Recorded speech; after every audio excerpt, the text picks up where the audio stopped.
Welcome to bird media. నేను మీ పవన్ కృష్ణమూర్తి. పేర్ని నానిగారి మాట విన్నారా, లేదంటే రాహుల్ గాంధీ మాట విన్నారా, లేదంటే నేను తిట్టిన నేను విమర్శించింది అదే మా విజయ్ కుమార్ గారి లేఖ, అప్రేమ లేఖ ఏమైనా చదివారో తెలియదు. కానీ దేశం ఎదుర్కొంటున్నటువంటి ఇంధన సవాళ్ళను ఎదుర్కోవడానికి ప్రధాని నరేంద్ర మోడీ స్వయంగా ఆయనే ఒక నిర్ణయం తీసుకున్నారు. ఇంధన పొదుపుని కేవలం ప్రభుత్వ కార్యక్రమంగా మాత్రమే కాకుండా ఇదొక దేశవ్యాప్త సామాజిక ఉద్యమంలా మార్చాలి అనేటువంటి ఒక లక్ష్యంతో ఆయన తన అధికారిక కాన్వాయ్ నుంచే మార్పును ప్రారంభించారు. ఇప్పుడు అదే దేశవ్యాప్తంగా చర్చనీయాంశంగా మారింది.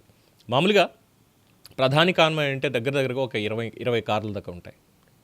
బుల్లెట్ ప్రూఫ్ కార్లు కావచ్చు, ఎస్పీజీ వాహనాలు కావచ్చు, జామర్లు, అంబులెన్సులు ఇతరత్ర ఉండి ఒక 20 నుంచి 25, 30 దాకా కూడా ఉంటాయి. చాలా భారీ కాన్వాయ్ ఉంటుంది. అలాంటిది కెన్ యూ బిలీవ్ ఎన్ని కార్లకు తగ్గించేశారు ఆ కాన్వాయ్ని? 2. ప్రధానమంత్రి 2 కార్ల కాన్వాయ్ని ఇప్పుడు వాడుతున్నారు సోర్సెస్ ప్రకారం. దానికి అడిషనల్గా ఉంటే ఇంకొక 2, అది కూడా ఎస్పీజీ ప్రోటోకాల్ ప్రకారం ఇంకొక 2 వాహనాలు అడిషనల్గా ఉంటాయి. ముందు ఒకటి, వెనకాల ఒకటి, మధ్యలో మాత్రం ఆ 2 కార్లు మాత్రమే. అంటే 20-25 నుంచి 2 కార్లకు పడిపోయారు. ఈవెన్ అమిత్ షా కూడా ఆయనలాగే, నరేంద్ర మోడీలాగే ఆయన కాన్వాయ్ని కూడా తగ్గించేశారు. సో భద్రతా ప్రమాణాలకి ఎలాంటి ఇబ్బంది కలగకుండా ఇంధన వినియోగాన్ని నియంత్రించవచ్చు అనేది దీని ద్వారా చూపిస్తున్నారు. అనవసర వాహనాల వినియోగాన్ని తగ్గించడం ద్వారా ప్రభుత్వ వ్యవస్థ నుంచే బాధ్యతాయుతమైన సందేశం వెళ్లాలని భావిస్తున్నారు. ప్రధాని బాటలోనే కేంద్ర హోంమంత్రి అమిత్ షాతో పాటు మిగతా కేంద్ర మంత్రులు కూడా వాళ్ళ కాన్వాయ్ని కుదించుకునే దిశగా అడుగులు వేస్తూ ఆర్డర్స్ కూడా ఇచ్చారు.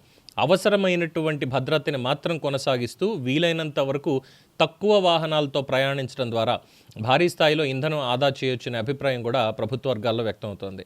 ఇక కేంద్ర ప్రభుత్వ ఉన్నతాధికారులకు కూడా ప్రత్యేక సూచనలు అందినట్టుగా సమాచారం. అధికారిక పర్యటనల్లో వాహనాల వినియోగాన్ని పరిమితం చేయడం, సాధ్యమైనంత వరకు ఎలక్ట్రిక్ వాహనాలు లేదా తక్కువ ఇంధనం వినియోగించే మార్గాల్ని అనుసరించడం వంటి చర్యల మీద దృష్టి పెట్టాలని సూచించినట్టుగా కూడా తెలుస్తోంది. ఈ కార్యక్రమాన్ని కేవలం ప్రభుత్వ పరిమితుల్లోనే కాకుండా దేశవ్యాప్త ప్రజా ఉద్యమంగా విస్తరించాలని కేంద్ర ప్రభుత్వం భావిస్తోంది.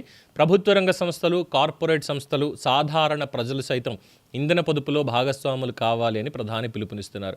ఇంధన దిగుమతుల మీద దేశం ఖర్చు చేస్తున్న భారీ విదేశీ మారక ద్రవ్యాన్ని తగ్గించడం ద్వారా ఆర్థిక వ్యవస్థ మరింత బలపడుతుంది. అదే సమయంలో పర్యావరణ పరిరక్షణకు కూడా ఇది సహాయపడుతుంది అని కేంద్రం భావిస్తోంది. రాబోయే రోజుల్లో రాష్ట్రాల ముఖ్యమంత్రులు, ప్రజాప్రతినిధులు, ప్రభుత్వ యంత్రాంగం మొత్తం ఈ ఉద్యమంలో భాగం అవుతారు అని కేంద్ర ప్రభుత్వం ఆశాభావం వ్యక్తం చేస్తోంది.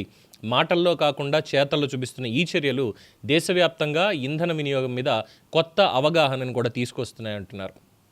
సో ఇక్కడ కూడా చెప్పేది ఒకటే, టేక్ ఎ డెసిషన్. ఒక సర్క్యులర్ పాస్ చేయండి.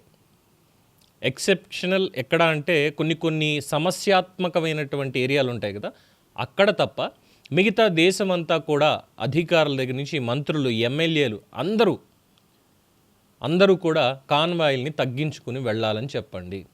ఎలక్ట్రిక్ కార్స్ వాళ్ళ స్థాయిని బట్టి, వాళ్ళకు ఉన్నటువంటి అమౌంట్స్ని బట్టి ఎలక్ట్రిక్ కార్స్ కొనుక్కొని అవసరమైతే ఎలక్ట్రిక్ కాన్వాయ్ని సిద్ధం చేసుకుంటే సరిపోతుంది.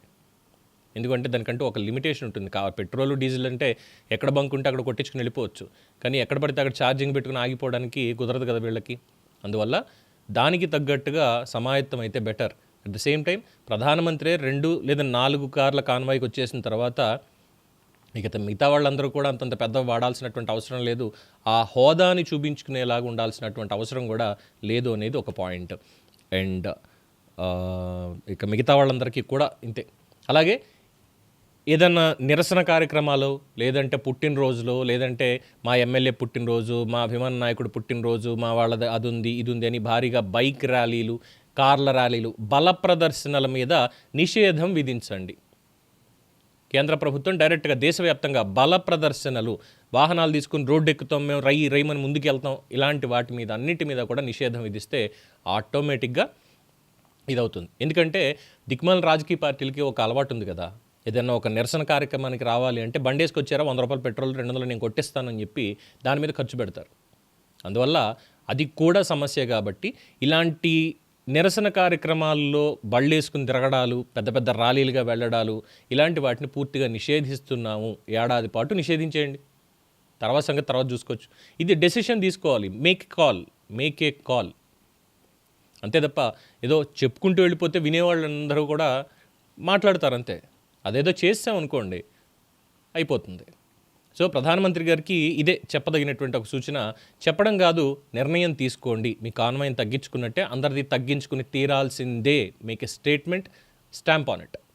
దీని మీద మీ అభిప్రాయం తెలియచేయండి. చూస్తూనే ఉండండి ది బర్డ్ మీడియా.